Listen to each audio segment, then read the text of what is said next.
Hola, bienvenidos a Glamurama, el podcast de moda de Glamour.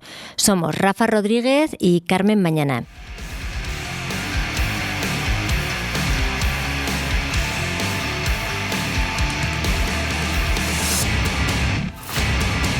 Y hoy tenemos como invitado a José Luis Díez, conservador en el Museo Nacional de Artes Decorativas y autor de la novela Aquel verano en París.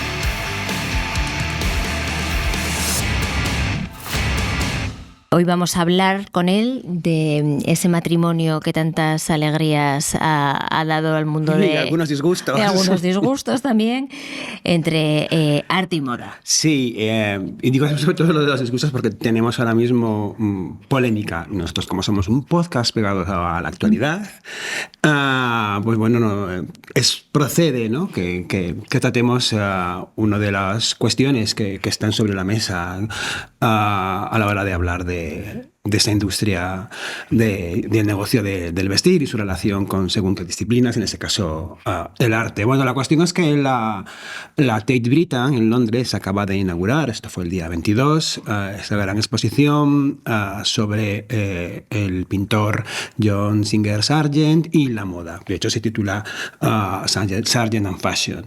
Y el veterano crítico de arte de The Guardian la ha puesto a caer de un burro.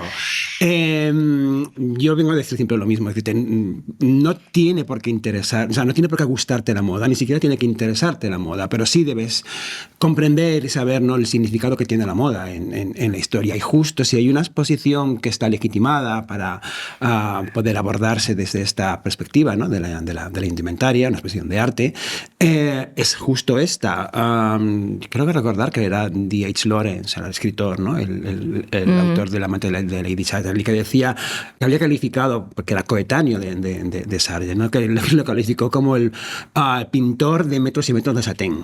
Uh-huh. Es decir, eso, con eso ya debería darte, ¿no?, una pista para comprender, ¿no?, que sí, ¿por qué no poder hacer una expo dedicada a un gran artista plástico, ¿no?, relacionando con la indumentaria, con el negocio de la moda, sobre todo porque además, ya que lo pensamos, Sargent era coetáneo también de Worth. En el momento en el que Charles Frederick Worth tiene su máximo apogeo, también es el momento de esplendor de este pintor. Uh-huh.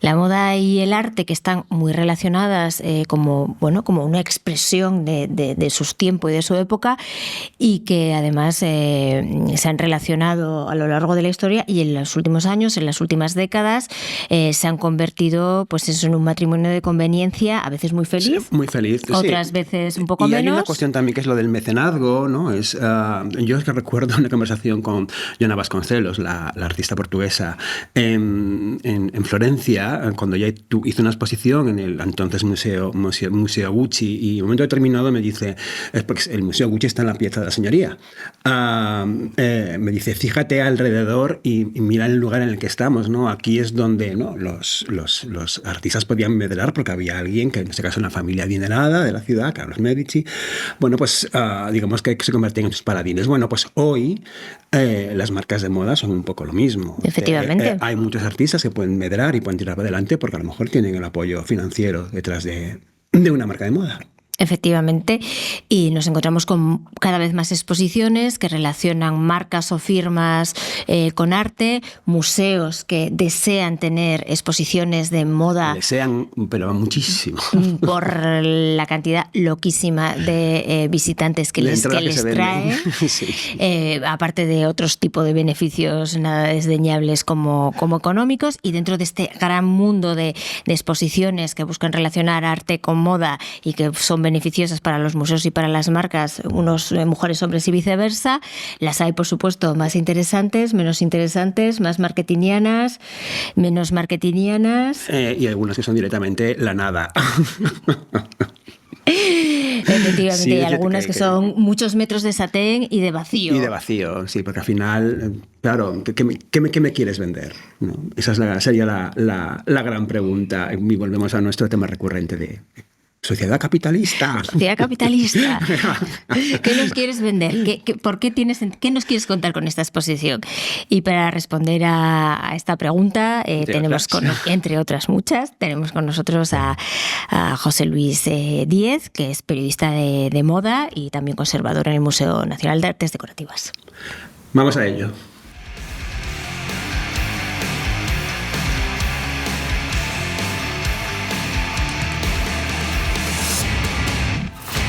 Pues aquí estamos, como os decíamos al principio, con José Luis Díez, conservador en el Museo Nacional de Artes Decorativos y autor de la novela Aquel verano en París.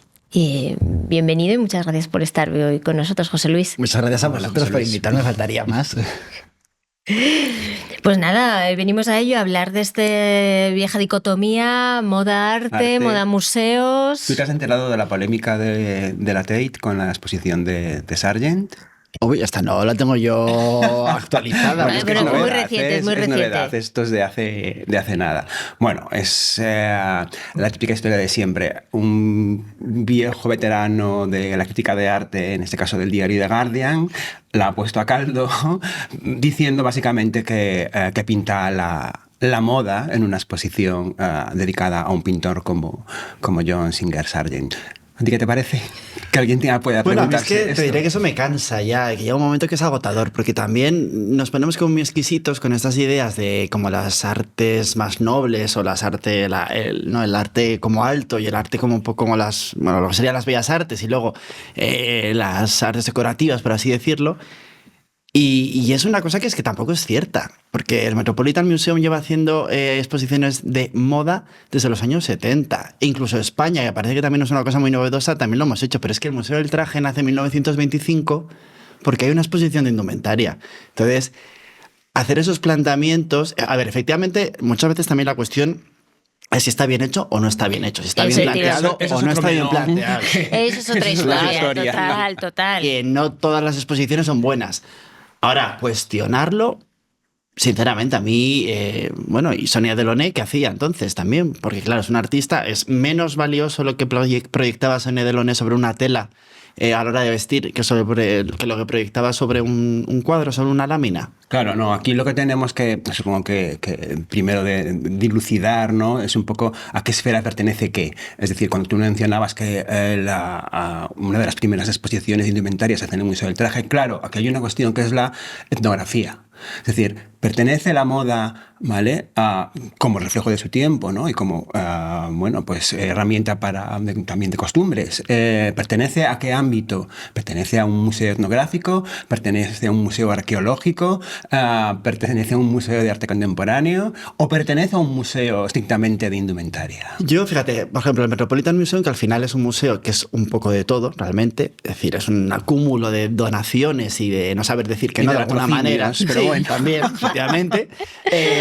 Tiene todo. Nosotros, por nuestra historia personal o por nuestra historia, el Museo del Prado viene de unas colecciones que son las colecciones reales, se empieza a formar ahí toda la historia de los museos y cada museo se va un poco especializando. Nosotros realmente la moda no se contempla hasta el 25, que efectivamente se habla esa idea de a qué campo pertenece, y de hecho nosotros ahora mismo el Museo del Traje es CIP, es Centro de Investigación del Patrimonio Etnológico.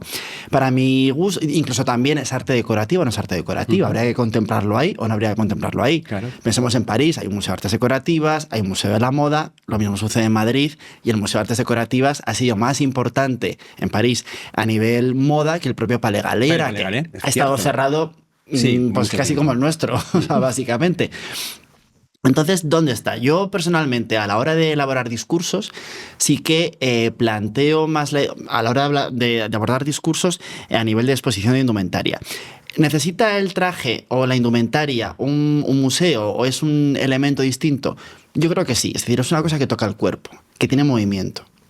Los otros elementos que rodean a la propia vida o a la vida cotidiana creo que tienen otra función y que pueden estar en otro apartado, que podrían ser ya lo que se contempla en las artes decorativas. Que ambos beben de los... Por supuesto, es decir, los dos se necesitan, pero es que tampoco podemos abstraer que la pintura también necesita la propia indumentaria. Para empezar, para la representación y para empezar porque todo da un contexto. Y sobre todo... Porque ya si nos ponemos muy exquisitos y nos ponemos a pensar realmente cómo han funcionado las cosas, los cuadros o las pinturas realmente no tienen esa consideración de arte exquisito hasta relativamente reciente. Y encima, si ya nos ponemos a pensar qué se pagaba o cuánto se pagaba por cada cosa, en el 17 o en el 18 era muchísimo más caro hacerte una chaqueta que pagar un cuadro.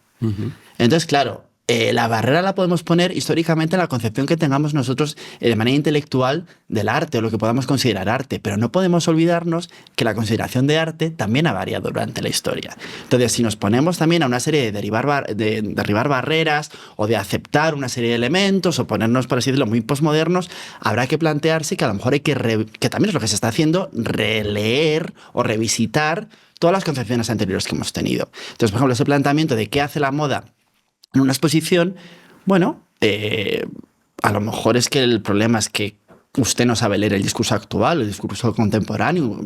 Tampoco nos podemos poner muy exquisitos. No, pero quizás no es tanto que hace la moda en una exposición, sino que hace la moda en determinados museos. Yo creo que de hecho fue un poco la exposición que un poco, bueno, pues creó este boom, este fenómeno, que fue la de Giorgio Armani en el Guggenheim de Nueva York. Esto hace como más de 20 años ya, yo creo, menos, ¿no? Sí. Y fue un bestseller. Yo creo que, no sé si se ha batido ya el récord o no, pero en su momento fue la exposición más visitada de Nueva York. Y hubo mucho polémica precisamente porque la gente decía, sobre todo la gente, bueno, de según qué círculos críticos, artísticos e intelectuales, ¿no?, que pinta un Armani en un museo como este. Claro, pero esa exposición es lo que tú hablabas al principio. Esto ha existido siempre, pero como que lo potenció, lo aceleró, porque yo creo que ahí se produjo este encuentro en el que los museos se dieron cuenta de que las exposiciones de moda le traían a un público mayoritario distinto al que solían atraer, les abría una puerta más mainstream, podemos llamarlo así, y al mismo tiempo a las marcas de moda, a las compañías relacionadas con la industria del lujo, en cierta forma o su imagen, claro, les elevaba, les situaba en una posición, les acercaba al mundo de la cultura, y ahí encontraron como este matrimonio que de repente pareció una suma perfecta y que dio lugar a la aceleración y a la proliferación de este tipo de exposiciones, ¿no? O sea, yo creo que sí que es verdad. O sea, nosotros a veces nos planteamos a la hora de hacer una exposición, sobre todo a lo mejor en un museo nacional, en un museo público, cuando haces una exposición sobre una marca, sobre una firma, por jugar un poco en la misma idea que una pintura, ¿no? ¿Qué punto tiene de publicidad de la propia marca y qué punto tiene de realmente un discurso curatorial? Ahí el gran melón, melón. Yo, que ya llevo un tiempo en esto, sí que noté, por ejemplo, cuando montamos aquí la exposición del aniversario de GQ, sí que había marcas que no terminaban de entender las exposiciones todavía. ¿De cuántos años estamos hablando de esto? Pues estamos hablando hace 10, una cosa así, menos, o sea, no tanto. Creo, sí. Efectivamente, algo reciente, relativamente. Muy reciente, no entendían. Y había una idea de competencia de marcas, de no me interesa, o no me interesa hablar de este diseñador. Y era como, ya, pero es que en mi discurso, si vamos a jugar realmente a hacer una exposición de interesante, de moda, una exposición de verdad, no podemos basarnos en la idea de yo ahora No, estamos hablando de historia. Este discurso forma parte de su historia y esto tiene que contemplarse. Costó. Creo que actualmente han empezado a entender mucho más eso. Es decir, lo veo, por ejemplo, en Dior. Dior es una marca que ha aceptado completamente todo su discurso y que no reniega ahora mismo de ningún diseñador. Es más, los potencia, por así decirlo. ¿Por qué? Porque se siente orgulloso de su pasado. Que es una cosa que todas las marcas lo están empezando a hacer, pero de manera poquito a poco. Es decir, cada uno a su ritmo. Sí, algunas les cuesta más o menos aceptar a según qué o quién. Sí. Pero que no es malo. En concreto, que coge y que además tiene museo propio, y a según qué creador que haya pasado por la casa lo vio directamente. Y hay casas que no quieren hablar de antes del 80, porque se ponen muy nerviosas. Sí, efectivamente. Claro. Entonces, claro, pero que no hay que tener... Yo siempre les decía, no hay que tener miedo, pero si es que sois lo que sois, porque ha habido antes esto. Si es que si no, ¿qué hacemos? Es decir, no es interesante vuestra historia. Y han empezado a entender mucho el patrimonio, yo creo. Yo leí hace tiempo un artículo de, no sé si era el New York Times, me parece, que comentaba mucho el tema. Ahora todas las marcas están intentando tener un discurso, tener una historia, e incluso están forzando muchas veces esa historia, ese discurso. Sí, a ver, aquí discurso tiene Hermès y pocas más que son las que llevan muchísimo tiempo hablando en moda, porque muchas vienen de accesorios, luego se han introducido en moda, pero no tenían un pasado tan interesante en moda, porque bueno, iban poco a poco, al final vas conquistando terrenos y vas haciendo pruebas y errores y ya te consigues un poco situar. Pero intentar hacer esa línea que vaya desde el principio y que te esté contando algo es lo interesante. Entonces esa idea de ¿qué estamos contando? ¿Estamos contando una historia de verdad o estamos vendiendo una marca? Y yo creo que ahora ya están empezando a entrar en ese juego de, bueno, pues hay que abrir los armarios, ahora hay que abrir los archivos y lo que salga. Y es que no es malo que hayamos cometido errores. ¿Por qué? Porque es que esa es la manera en la que uno vive, cometiendo errores. Sí, claro, es la manera también de aprender. Pero bueno, quizá aquí entonces la cuestión es quién está haciendo negocio, ¿no? Y de qué manera. ¿Para qué quieres hacer una exposición? Claro. A ver, todo tiene un punto. Efectivamente. Vamos a ver, y todos, es decir, y vamos... No vamos a ir de puros ahora por la vida. Por supuesto, claro. pero es que tampoco vamos a negar que en el arte, por así decirlo, en la pintura, en la escultura, también juegan a eso. Porque cuánto comisario hay o cuántos intereses puede haber en una retrospectiva de un autor para intentar volver a reivindicar un precio interesante, para volver a inflar esos precios. Claro, es que el arte tampoco es puro, o sea, el comercio del arte tiene también mucho de lo que hablar en ese sentido. Casi más me atrevería a decir que el de la moda, que es mucho más limpio en ese sentido, yo creo. Entonces...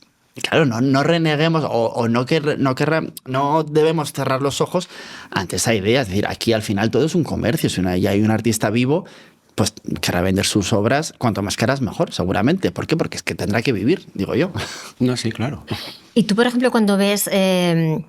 Para nosotros, que no somos expertos en el mundo del arte ni en el mundo expositivo, y para mucha de la gente que nos está oyendo... Cuando ves una exposición de un diseñador, de una firma, como tú decías, que me ha gustado mucho esto de equipararlo, ¿no? En la parte autoral con un pintor. Hay una parte en la que hay exposiciones que hemos visto que están bien hechas, que tienen una ambición artística, narrativa, de explicarte un contexto, una historia, y hay otras que son prácticamente... Diálogos de besugos. Sí. Para mi gusto, las que tienen mucho dinero son diálogos de besugos, las que tienen poco presupuesto suelen ser muy interesantes. Explícanos cómo se distingue una exposición, aparte de tu percepción personal, de esto me ha aportado, aquí he aprendido, aquí he visto cosas, de cuando es, un anuncio disfrazado, ¿no? A ver, yo creo que, esto es salir de la exposición y preguntar con qué te quedas, claro. Pero no con qué vestido te quedas, sino con qué te quedas. Es decir, qué idea te ha transmitido, qué no sabías y qué es lo que tienes. Porque claro, la moda también para eso es muy tricky. Es decir, yo te pongo un vestido muy bonito, muy bien iluminado. Y es como, wow. Y claro, te quedas con el wow. Y juega muchas veces a envolverte en ese wow. Pero claro, la idea es, no, a mí este wow no me vale. Hasta a mí me tienes que contar algo. Entonces... hay sitios donde se reivindican una serie de cosas que sabemos que no es verdad, se dicen cosas que no son ciertas, o se inventan, o se dice que probablemente podría ser de no sé quién o no sé cuántos. Bueno, a mí esto no me vale. Entonces sí que creo que la gente tiene que intentar dar un poco ese salto muchas veces de que no te quedes con lo bonita que es la pared, lo bonito que son los vestidos y lo bonita que está iluminada y lo fantástico que es el catálogo. Lee lo que te están contando en el catálogo, lee las cartelas y dime si has aprendido algo. Si no has aprendido nada, esa exposición no vale para nada, porque si no estás aportando nada, ¿para qué? Pero es que esa es la gran cuestión. O sea, la mayoría, porque yo creo que son la mayoría de las exposiciones que se celebran últimamente alrededor de, ¿no?, este binomio moda-arte, arte... relacionado con una firma concreta, en realidad uno no tiene, yo no tengo suelo tan muy claro cuál es el propósito, ¿no? O sea, no tanto porque piense, vale, aquí hay una intención publicitaria comercial por parte de una marca, o aquí hay una intención por parte de X institución en pues generar más taquilla, digamos, ¿no? Que tener más afluencia de público. No sabes exactamente muy bien a qué obedecen. Voy a arriesgarme, voy a dar un ejemplo. La última exposición de Chanel y Picasso en el Thyssen. ¿Alguien me la puede explicar, por favor? No. O sea, hemos entrado mucho en la dinámica de cuadro-vestido. Efectivamente, eso te iba a preguntar. En este diálogo, que es lo que tú hablabas, el diálogo entre el cuadro y el vestido, que yo, desde mi ignorancia absoluta, me cuesta muchísimo que conectar. Claro, con es que eso. te pones Me enfrente cuesta y un dices tú, montón. pero ¿qué invento es esto? ¿No? Que Sí, decía la grande. efectivamente, si el vestido es de 1830 y el cuadro es de 1830, malo sea que no vayan vestidos parecidos, porque entonces apaga y vámonos. Claro, esa es la historia. Pasa que a la gente, es verdad que el reconocimiento del vestido, es decir, ver ese momento 3D, una pieza que sea muy parecida, tiene una labor curatorial que es buscar la pieza, pero realmente para mí no tiene mucho valor porque me estás mostrando una cosa que ya estoy viendo. ¿Qué me estás contando? Es decir, si me estás hablando de libertad de la mujer o que podemos apreciar cómo de repente hay una revolución o cómo a lo mejor afecta ese vestido, cómo lo influye, porque a partir de este cuadro, que es justo este vestido que está representando, vemos cómo a partir de aquí todos los vestidos son iguales. Bueno, vale, puedo entender. Sí, estamos hablando de un momento histórico, Pero de un momento cromos, bisagra. es que juntar cromos es como hacer el álbum de la Liga, me refiero. Que tampoco va mucho más allá. Son muy bonitas, muy efectistas, pero... Es que te lo digo desde mi perspectiva, que yo no soy para nada una experta en arte y que muchas veces cuando me encuentro ante este tipo de exposiciones que son el cuadro y el vestido, mi falta de conexión a veces la achaco, bueno, pues a que me falta conocimiento, me falta pues esa información sobre el arte que me haría llegar a esa conexión, pero en general me da la impresión de que es un tipo de exposición, la que incluye la moda, en el que se busca muchísimo el efectismo. Totalmente. O sea, que en la mayor parte de las exposiciones hay ese, por un lado, o se recurre a ese efecto wow del que tú hablas, de el vestido precioso en una peana, iluminado, que igual es un vestido histórico y todo el mundo, qué bonito, qué bonito, qué bonito, o... Eso, ese efecto lo ves en 3D, en el cuadro, pero que hay mucho efectismo, o sea, que es como que en general se abusa, ¿no? de mira, ese recurso. De hecho, Jonathan Jones, una de las críticas que le hace precisamente a la exposición de Sargent, la Tate, es esa, que dice que ¿qué pintan estas piezas, estos vestidos, que además dice textualmente que deberían estar en un ático junto al típico caballito balancín cogiendo polvo, ¿no? Que pintan esto, sí, perfectamente iluminado, metido en una urna, en una vitrina, ¿no? Al lado, ¿no? de una pintura de cómo puede ser una Madame X, por ejemplo, ¿no? ¿Qué pinta? Y fíjate, Derek, que Sargent da mucha importancia a la moda. Ahora no recuerdo cómo se llama, hay otro pintor de finales del 19. Sí, esto es algo que hemos... Se basa en la moda, a ver, eso es algo que hemos hablado, de hecho, en la introducción, que precisamente si hay una exposición que pueda ser legítima en ese sentido, es esta. Pero vamos, en fin, que hay una serie de lo que tú dices, ¿no? Es ese tipo de vamos a poner aquí el vestidaco. Yo tengo una experiencia personal con Yamamoto en el Palazzo Pitti. Claro, es Yohji Yamamoto, pero también es cierto que yo creo que fue mi primera exposición de esas características, ¿no? Que vi, y de eso también hace ya bastantes años.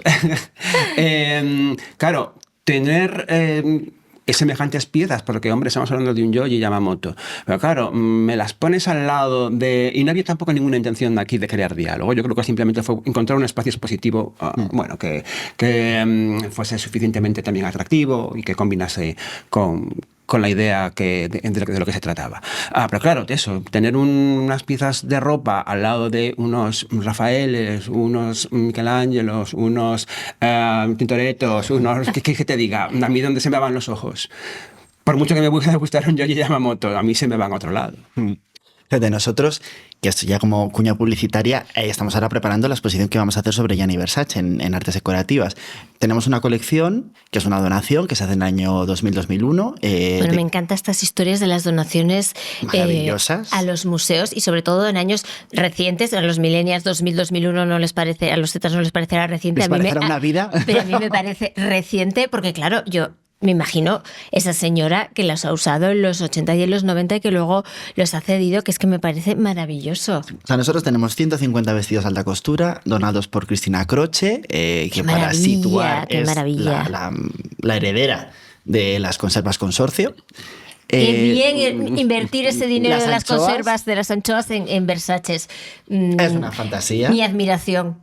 Entonces, ella al final, nosotros lo que vamos a hacer ahí es, bueno, tenemos una exposición o queremos intentar hacer una exposición cada año donde reflexionamos sobre nuestras propias colecciones, que esto ayude a darlas a conocer, pero también a que nosotros mismos en el museo conozcamos, porque al final son 70.000 piezas que no las puedes conocer, tampoco tienes tiempo a conocerlas todas, pero bueno, si te metes en estas búsquedas, empiezas a descubrir muchos elementos. Entonces el planteamiento era, uno, podemos mostrar la colección Croce. Es decir, podemos contar un discurso que sea, bueno, estas piezas llegan aquí, son de esta señora y es este gusto personal. Pero de repente, claro, localizamos de alguna manera que Atelier Versace aparece en el 89-90. Tenemos piezas de esas colecciones. Hasta el 94. Esa donación, la donación que ya nos hace son 150 vestidos de Valentino, Chanel, Yves Saint Laurent y Gianni Versace de esos 5 años. Sobre todo Valentino y Gianni Versace. Valentino en ese momento está bien, pero no es el discurso más interesante, yo diría, del propio Valentino. Pero claro, Gianni Versace en ese momento viene de los 80, de un periodo que sí que había hecho esos vestidos como de rejilla, un poco Rabanne, y un momento como más oscuro, y de repente entra, después de la caída del muro de Berlín, todo este momento que empieza a brotar en los 90 de la locura, y crea ese iconografía más propia de la casa. O sea, pensamos que la Medusa se convierte en logo en el 93, es decir, justo cuando nosotros estamos teniendo esos vestidos. Y nos damos cuenta, o de alguna manera la reflexión que vamos a plantear es, Versace no está planteando nada nuevo.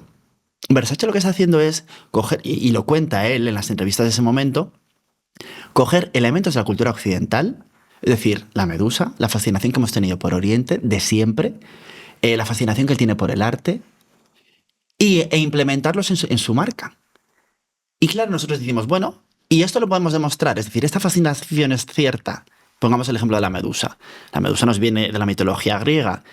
Vaya, pero es que sí que tenemos candelabros del 19, consolas del 18, tapices del 16, donde está presente la historia de la Medusa. ¿Por qué? Porque nos ha fascinado de siempre. Entonces, que Gianni Versace llegue a la historia de la Medusa, que es verdad que él llega por un elemento particular, porque dice que, bueno, que él se criaba en un patio con una medusa, pero que ese elemento que pertenece a nuestra, digamos, iconografía popular o iconografía básica de Occidente, él la está plasmando en sus colecciones. Y eso es de lo que queremos hablar. Es decir, el Museo Nacional de Artes Decorativas hizo hace unos años una exposición que era Fascinados por Oriente. ¿Por qué? Porque tenemos una colección oriental muy bestia que viene del siglo XVIII, siglo XIX, cuando de repente a Carlos III le empiezan a llegar piezas orientales. ¿Por qué? Porque efectivamente, es decir, siempre hemos sentido una fascinación por Oriente. Que Versace plantee en esos momentos es que hemos encontrado, pero es que es un elemento que está presente durante mucho tiempo. Hemos encontrado una serie de vestidos que tenemos con un chifú del 18, que también tenemos en la colección, que efectivamente son los mismos colores. Vemos en los vidrios de la Escuela de Viena de finales del 19 y principios del 20 las palmetas que se repiten, porque al final son palmetas que vienen de India y vienen de China, con lo cual en distintos momentos, en distintas visiones del arte o de la creación, se han planteado los mismos discursos. Entonces eso es lo que queremos plantear. Es decir, podríamos irnos por una línea muy fácil, que es plantear directamente la exposición, y aquí qué los bonitos todos los vestidos, qué maravilloso. Claro. Pero no, nos apetecía hacer esa reflexión. ¿Por qué? Porque ahí damos cuenta que un diseñador, un creador, no es una persona que de repente lo habrá, pero no es una persona pero a ciertos niveles no es una persona que se sienta directamente y dibuja. No, es una persona que, como el propio Gianni Versace reconoce, yo disfrutaba con un libro. Él dice, yo antes que estar en una discoteca, que eso también es curioso, prefería estar leyendo un libro y cultivándome. Dice, porque un diseñador tiene que cultivarse para poder crear. Y eso lo demostramos en esta exposición, porque qué casualidad que usa los mismos colores, que usa los mismos patrones, que usa los mismos dibujos, que usa los mismos elementos iconográficos que hemos visto a lo largo de la historia de Occidente. Entonces, esa es la exposición que nosotros queremos plantear, porque lo que queremos hacer es enseñar a la gente o mostrar a la gente cómo llegar a esa iconografía o a ese ADN de Versace se llega a través de la historia, a través del estudio, no de una manera casual que de repente yo pasaba por ahí y me lo he encontrado. Claro. Pero supongo que no todos los diseñadores, desgraciadamente, tienen tanta chicha detrás y tanta... te permite ahondar y conectar con tantas otras cosas. Bueno, pero si no, para eso están también los comisarios que se lo pueden inventar. También, efectivamente. Entonces también es como se dice, da un vestido feo, pero dame buena luz. Que ya verás lo que te hago. Que ya verás tú lo que te sabes. Pero efectivamente, yo, vamos, en mi experiencia personal, estudiando y buscando proyectos, normalmente los diseñadores tienen 10 años muy buenos y luego ya entran en el... Pero bueno, que es entendible. Yo durante 10 años monto una marca, con lo cual me arriesgo. Cuando ya de mí depende una compañía, familias y gente... bueno, ya es un poquito que tome decisiones más locas y eso suponga tener que echar a 200 personas o a 300 personas, ya es una decisión que me puede costar un poquito más tomar. Sí, ya empieza a mandar más el departamento comercial. Sí, definitivamente. Ya. Lo hemos visto. Lo hemos visto, y sí. se puede ver en las exposiciones también. Es que ese paso. O sea, efectivamente. En la exposición de Givenchy, con todos mis respetos, había una parte relativamente interesante y estamos hablando, y aquí, bueno, pues ya me pueden, no sé, tirar tomate si quieren. Hubert de Givenchy es una persona muy vinculada al cine, muy vinculada a una persona que es Audrey Hepburn, pero que realmente a nivel creativo está bien. Pero afuera de la camisa Givenchy, de la camisa Bettina, que nadie la reconoce por la calle, es casi más interesante actualmente. Efectivamente. Todo lo que se ha hecho actualmente que lo que hubo en la exposición de Givenchy cuando se trataba en los 80, ahí me daba mucha vergüenza porque decía, es que está copiando Yves Saint Laurent, pero es que se ve, porque es que lo ves y es lo mismo. Pero porque era el discurso del momento y claro, tú lo puedes entender. Hombre, un señor del que ya depende muchísima gente. Hombre, yo las decisiones ya me arriesgo menos porque yo lo que no quiero es de repente enlazar 2 temporadas o 3 temporadas donde me como todas las colecciones y eso que suponga tener que cerrar. Ya, pero claro, bueno, estamos hablando de un tipo de exposición que es la de archivo, la de la casa, la de la firma, que puede estar más o menos relacionada con el arte, aunque se celebre en una institución, ¿no? Sí. Pero claro, a mí realmente lo que donde creo que está la chicha de todo esto es en ese tipo de exposiciones que se celebran en museos de arte y que intentan unir, ¿no?, las dos disciplinas, ¿no?, digamos, ¿no?, la parte de la creación plástica y tal y la creación indumentaria. Y creo que ahí es donde está un poco el gran debate, ¿no? Hay que trabajarlo todavía un poco. Claro, es donde está el gran debate. Y también, pero sin embargo pienso que casi siempre, por las referencias que tenemos, ¿no?, siempre ha sido más la moda la que ha entendido un poco su posición, ¿no? Y de repente puedes pensar en, a ver, hace mucho tiempo que yo pienso de repente en las fotografías de Louis Dahl Wolf, ¿no? Cuando hizo, no sé si cuando se inauguró lo diré, el MoMA en Nueva York, ¿no?, que es esta imagen de, ¿no?, que está el cuadro de la Danse de Matisse, ¿no?, con esos modelos delante y el señor. O cuando se intentó un poco, digamos, hacer ruido con el expresionismo abstracto, ¿no? Entonces Sylvie Vuitton hizo aquellas famosas fotografías que fueron para Vogue en una de las primeras exposiciones de Jackson Pollock, ¿no?, con una modelo delante. Eso sí creo que había un discurso y era una intención disruptiva, ¿no?, y de dar a conocer, vamos, esa parte del arte a una audiencia masiva a través de la moda. Creo que ahí sí había una motivación que todo el mundo puede estar de acuerdo con ella, pero del otro lado a lo mejor no. ¿Cómo lo ves? Sí, es decir, el arte a la hora de tratar la moda a ver, muchas veces, y sí que es cierto que parece que lo ven un poco por encima del hombro, es así, es decir, parece como que no le dejan entrar en ese campo. Pero a mí es que no me lo... Para empezar, fíjate, yo me pongo en el planteamiento de... Es que la persona que ha adquirido posiblemente el cuadro y que nos llega gracias a esas personas, normalmente tienen un interés por la moda.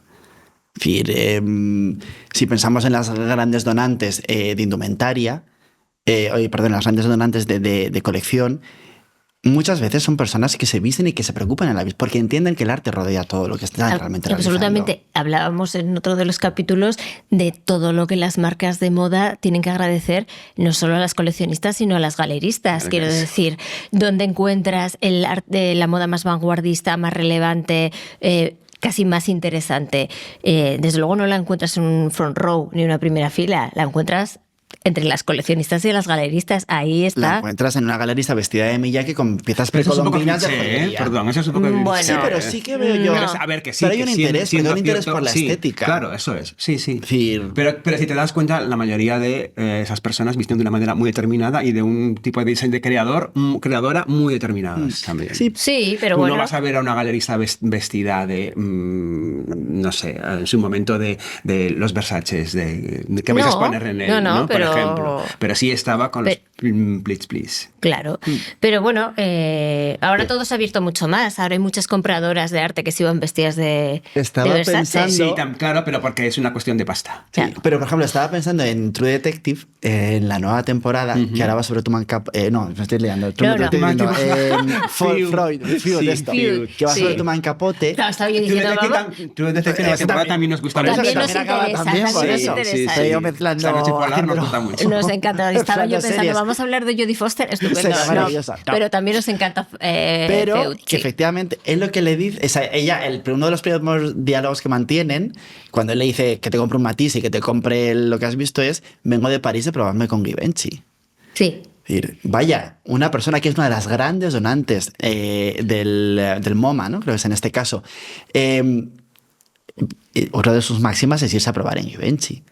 Con lo cual, efectivamente, esta señora tiene un concepto estético muy elevado y vive de los dos campos. Y creo que los dos, tanto esos armarios como esas paredes, pueden tener el mismo nivel creativo y pueden contar una historia. Fíjate, a mí me parece como más interesante a lo mejor en este planteamiento. Porque sí que, a ver, yo creo que meterte en la idea de cuadro vestido es una cosa muy fácil y muy sencilla. Buscar y muy agotada ya. Y muy agotada también. Y yo creo que, fíjate, que España en ese sentido ha sido un país que ha propuesto mucho esa exposición. Pero no lo digo como una crítica, sino como un elemento que luego yo creo que sí que ha sido copiado por muchos sitios. Pero darle una vuelta y buscar qué podemos encontrar ahí es un poquito más complicado y te lleva mucho más tiempo. Es verdad que muchas veces los tiempos que tienes, cómo vas y el tiempo que te dan para poder hacer algo te puede llevar a eso. Pero yo creo que si trabajas en eso y buscas dónde pueden estar los lazos, porque a lo mejor puede ser interesante, por ejemplo, ¿cuál es el armario de esta donante y qué colecciones tenía? ¿Qué relación? ¿Podemos encontrar relaciones entre los vestidos que llevaba con la obra que estaba comprando? Si juntamos a varias donantes, ¿podemos entender más a esa persona?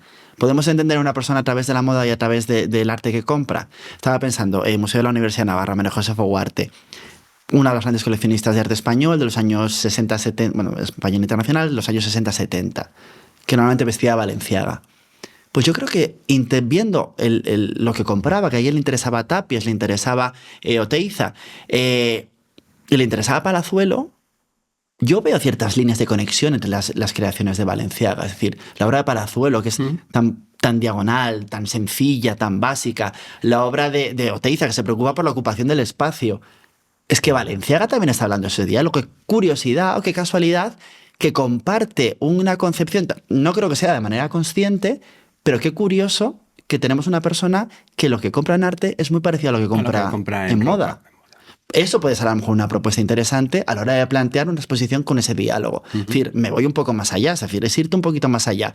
Es buscar qué podemos contar. Hay un elemento realmente, es decir, cuando nosotros tenemos una concepción estética, esa concepción estética la aplicamos a toda nuestra vida sin darnos cuenta, pero a lo mejor también hay que analizar el mobiliario. María José Ugarte le encarga una chimenea a Oteiza. Es decir, y un panel efectivamente. Claro, y el panel del comedor. Entonces, ostras, otras que pueden encargar, ¿cómo se llama? Donde... ay, señor. Donde se realizan las Eucaristías, la mesa. Los altares. Los altares, Niscapur, claro. Claro. Entonces, claro, ahí, ojo, que Ojalá. es que... Sí, pero bueno, yo aquí haría una parte y una distinción, no quiero decir nada, pero bueno. Quiero decir, no creo que venga siendo el caso. A veces, es que volvemos a lo de siempre, que es el dinero, ¿no? Es decir, hay gente que puede tener dinero y lo puede utilizar en términos de sus sensibilidades, y hay gente que puede tener ese dinero, que está muy bien, porque oye, se lo ha ganado de la manera que sea. Y bueno, creo que no es ese gasto, esa manera de ese encargo, no significa tanto una representación de su sensibilidad, de sus gustos, de sus emociones, sino una demostración de poder. Totalmente. Vale, entonces, pero que también es interesante leer eso. A ver, sí, de hecho a mí que a lo mejor casi me interesa más eso que lo otro. Pero quiero decir, claro, en términos elevados artísticos, no es exactamente lo mismo. También podemos a lo mejor hablar, ¿no?, de cómo se leen entonces estas exposiciones, ¿no? Si se leen en términos de poderío económico. ¿Vale? Hay que pensar que al final los museos son demostración de poderío económico. Excepto los etnológicos y cuidado, bueno, normalmente sí, el resto... Se recibe menos ayuda, ¿quieres decir? No, me refiero a que muestra poderío económico porque las colecciones que mostramos son de una clase superior. Es decir, el Museo del Prado es una muestra de poder económico. Incluso nosotros, artes decorativas, estamos intentando hacer hueco a otros elementos, por así decirlo, de la baja cultura, pero lo que estamos mostrando son elementos de poder, de demostración de poder. Y también para las marcas, sus exposiciones son clarísimamente un elemento de expresión de su poderío, de su alcance económico, de su capacidad, ¿no? Voy a hacerte la exposición más grande, más espectacular, en el emplazamiento más difícil, con más metros cuadrados. Claro, pero si luego de verla, de sales y tal, y dices tú, yes, and, ¿qué dice la otra? Lo que sí también diría que tampoco hay que ser muy cruel con la moda, porque efectivamente vemos exposiciones que no van a ningún sitio con gente que tampoco tiene mucho recorrido, pero también reconozcamos que hay biografías de gente de 23 años. Efectivamente. Y claro, es decir, que todo el mundo también juega a hacer comercio con eso. Claro, a mí, una persona que tiene 23 años, bueno, pues a lo mejor te da para un capítulo, no te puede dar para más. Claro. Que es lo mismo que le pasa en la moda. Entonces, tampoco seamos tan pesimistas o tan malos con nosotros mismos muchas veces, porque también en otros sitios se hace. Pues sí. Pero yo creo que, de hecho, vamos, desde luego mi crítica no es tanto hacia precisamente la moda, como hacia a lo mejor hasta ciertas instituciones del arte. Yo siempre me he preguntado cuál fue realmente el motivo, porque la famosa exposición de Balenciaga que se hizo en el Thyssen al final, se iba a hacer en el Prado. Sí. Y coincidía, creo recordar, con el 200 aniversario del museo. No sé si ese fue al final la excusa que pusieron para que no se celebrara allí, pero bueno, no sé, siempre me he preguntado qué rayos pasó ahí, ¿no? Buena Como para que al final no se celebrara. Yo creo que hubo por una parte exigencias del Prado, ponerse de acuerdo en el propio discurso. También yo creo que había un momento que había complicaciones a la hora también de la propia exhibición de las piezas. Porque claro, también hay que tener en cuenta que un cuadro es relativamente sencillo de exhibir. Un diseño no. O sea, un modelo de indumentaria no. Porque te exige mucho, es decir, más o menos puede exigir un diámetro de unos 150 centímetros para poder exhibirlo relativamente bien. Exige unas condiciones lumínicas, exige que nadie lo toque, y porque es que puede parecer broma. Pero es que la gente tiende a tocar. La gente toca. Un cuadro la gente lo tiene entendido, que en un museo no pasa nada. Ahora, yo he tenido exposiciones donde a una señora le he tenido que decir, por favor, ¿le importaría cerrar la chaqueta y no tocarla? Porque estaban mirando la etiqueta. Madre mía. A ese nivel. Entonces, sí que yo creo que hubo una serie de cuestiones que efectivamente llevaron a que Balenciaga no se exhibiera en el Museo del Prado. Y que luego el Thyssen, de una manera muy inteligente, pues lo recogiera. Claro, sí. Pero bueno, claro, no deja de ser por las circunstancias, por la fecha, por el momento, ¿no?, que se iba a celebrar, todo coincidía muy bien. Y de repente era pensar, hombre, tienes nuestro primer museo, ¿no? Y no solamente en España, sino en los grandes museos de arte del mundo, ¿no?, que pueda coger una exposición dedicada a la moda, en este caso a un creador, como puede ser Balenciaga, ¿no? Bueno, pues que tenía muchas papeletas para poder ser entendible que no sucediera.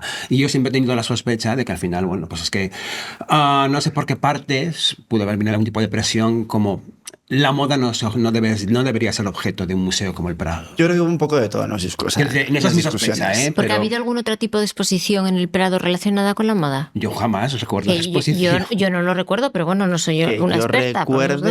No, que yo recuerde, no. Claro, es que me parece... No, que a ver, que sea, no lo sé, tampoco ahora mismo no tengo memoria para hacerlo, ¿no? Si ha habido alguna exposición que estuviese centrada en vestimenta, ¿vale? Pero simplemente es una serie de cuadros que puedan representar un periodo histórico o lo que sea, ¿no? Pero en este caso, claro, hablamos de la exhibición, no solamente del cuadro, de la escultura, de lo que sea, sino también de la pieza de ropa, ¿no? Que es un poco el leitmotiv de toda exposición. Yo digo que fuera también de las propias discusiones que pudo haber, es verdad que efectivamente exhibir indumentaria es muy complicado, porque para empezar no tiene que haber prácticamente luz, con lo cual un cuadro te permite mucha más luz que... Por eso todas las exposiciones de Victoria Gandalf son oscuras. Porque claro, no puedes subir los 50 luxes. Sí. Es decir, eso es lo que te ilumina una vela. Casi. Esto lo digo porque es una crítica. Es que vas a la Victoria Gandalf y no se ve nada. Que no se puede. Claro, es que es complicado. Sí. Es muy complicado. Y luego también hay que tener en cuenta que las condiciones en las que llegan las piezas no son las mejores, porque tú vas de un cuadro, te lo dan y lo pones en la pared y nadie lo vuelve a tocar. Bueno, depende. En principio. Depende que te vengan unos activistas y te digan, ¡pah! Toma. Bueno, que eso sería abrir otro pelón también. Mira, puré de judías. Pero claro, un vestido, lo normal es que llegue ya usado. Y ya no llegan las mejores condiciones. Ha sido lavado, ha sido sudado. Bueno, se ha vivido. Ha sido vivido, que efectivamente está para eso, que luego también te puede contar muchas cosas. Y luego también hay que pensar, que esto es una cosa que decía Elena López, que es la directora del Museo del Traje, que la ropa la vemos quieta, cuando son unas piezas pensadas para moverse. Para moverse. Y para acompañar al cuerpo. Claro, yo siempre hago un poco esa reflexión, ¿no? Cuando estoy enfrentándome a una pieza, ¿no?, de indumentaria exhibida en un maniquí o como sea, ¿no?, pero es estática, claro, me falta la vida que sé que tiene esa... Y eso ayuda a entender muchas cosas, porque totalmente. Cuando uno se enfrenta a una chaqueta del 18, o una casaca del 18, mejor dicho, y ve el patrón, ve que el personaje casi no se puede mover. Claro, tú ahí te puedes quedar en... Qué curioso. Pero si profundizamos un poco, lo que te está diciendo, que eso, por ejemplo, en la pintura a lo mejor no lo aprecias, te está diciendo la clase de esa persona. Es decir, claro. ¿Por qué no se puede mover? No se puede mover porque tenía gente que se movía por ellos. Claro, eso te da otra dimensión que te ayuda a entender qué es lo que está sucediendo en ese momento.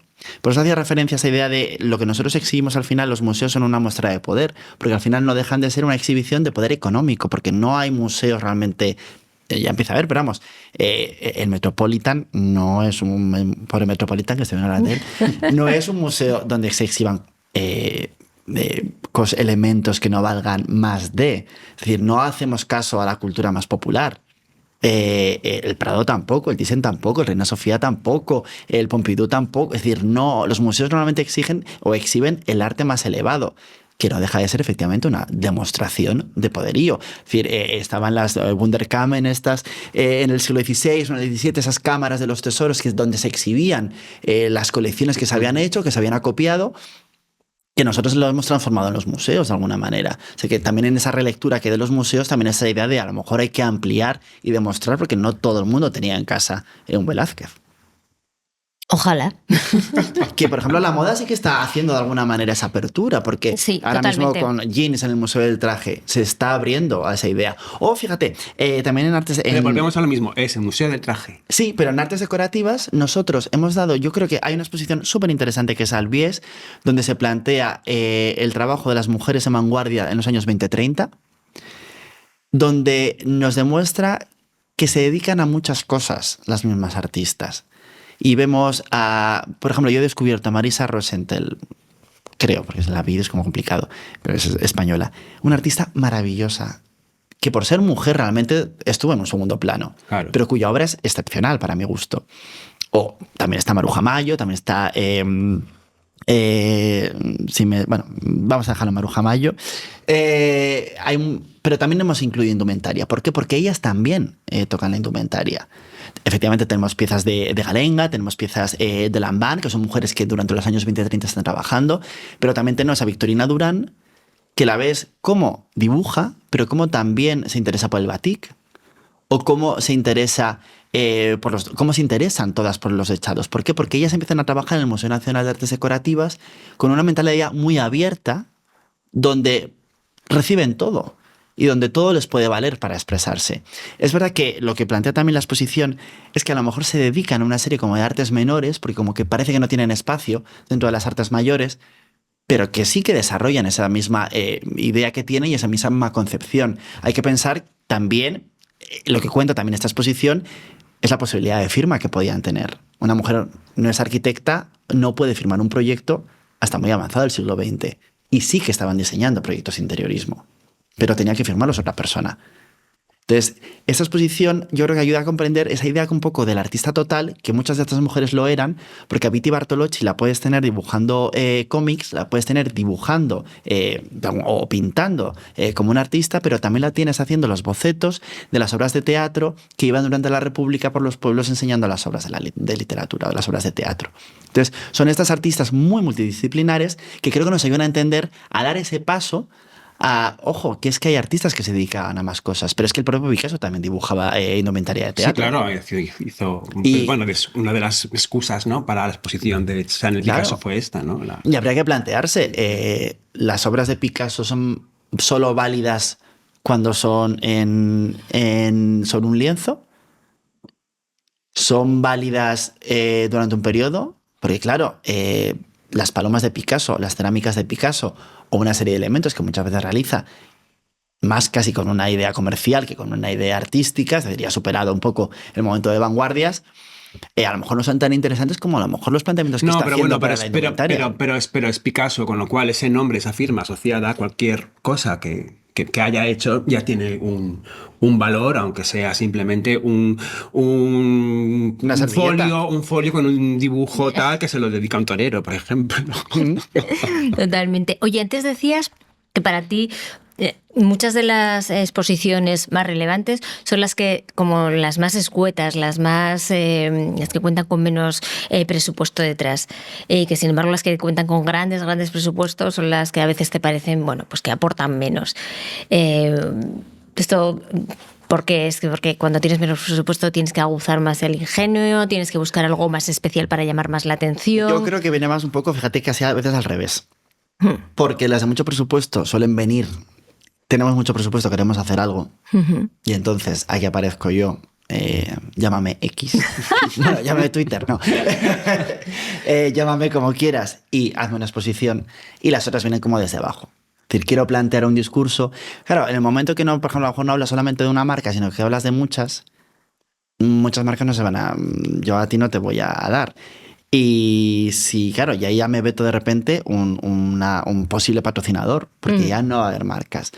Y luego encima puedes tener otros patrocinadores que digan, de otros sectores, que digan, ya, pero si estás hablando de moda y no es mi campo, ¿para qué te voy a patrocinar nada? Entonces, muchas veces el buscar patrocinios o buscar inversores o mecenas es un poquito complicado. Entonces, es gente que se tiene que arriesgar y que tiene que apostar. Por eso yo creo muchas veces ese tipo de exposiciones, a no ser que vengan acompañados por una institución, pero bueno, que si pensamos en el Thyssen ha hecho Balenciaga, ha hecho Fortuny, sí, ha hecho Givenchy, Chanel. Es decir, bueno, casi todas las temporadas tiene una exposición de una marca, de una firma, ¿no? Por eso que no ha hecho, creo que no ha hecho exposiciones tan transversales de planteamiento de otras marcas de distintos discursos. Yo entiendo porque también eso te asegura en parte una repercusión económica o una financiación que, bueno, también te interesa, porque al final los museos necesitan en parte ser rentables también, o sea, hay que justificar también muchas cosas, que tampoco es cuestión de gastar. Y bueno, al final, por ejemplo, el Thyssen al final tiene una colección que ya sola justifica su propia existencia. Sí, ya, claro, sí. Y su propia autoridad, con lo cual...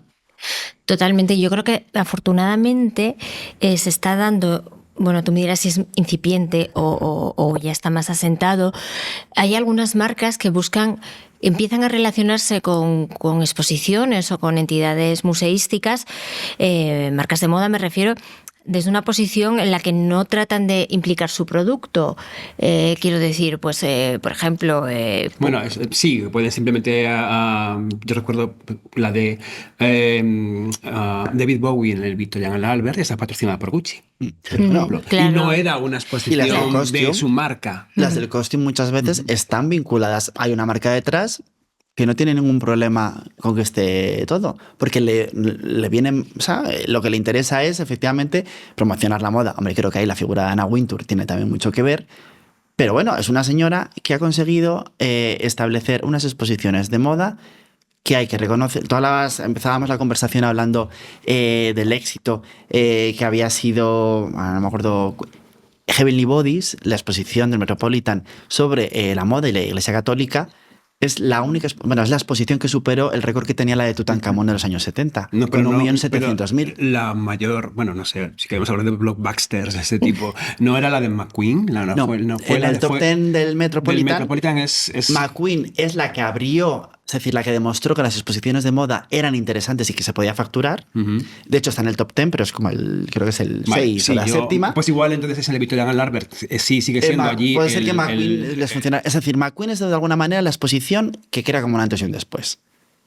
Que de repente demuestra que efectivamente, y incluso si ves la propia gala, la Met Gala, es donde se empieza a hablar de la Met Gala, es donde se crea como un corte. Y es con Heavenly Bodies, con 1.700.000 visitantes. La de Tutankamón creo que era 1,5 millones, era del año 74, una cosa así, que la de Tutankamón es la que marca de alguna manera el nuevo concepto de exposición temporal.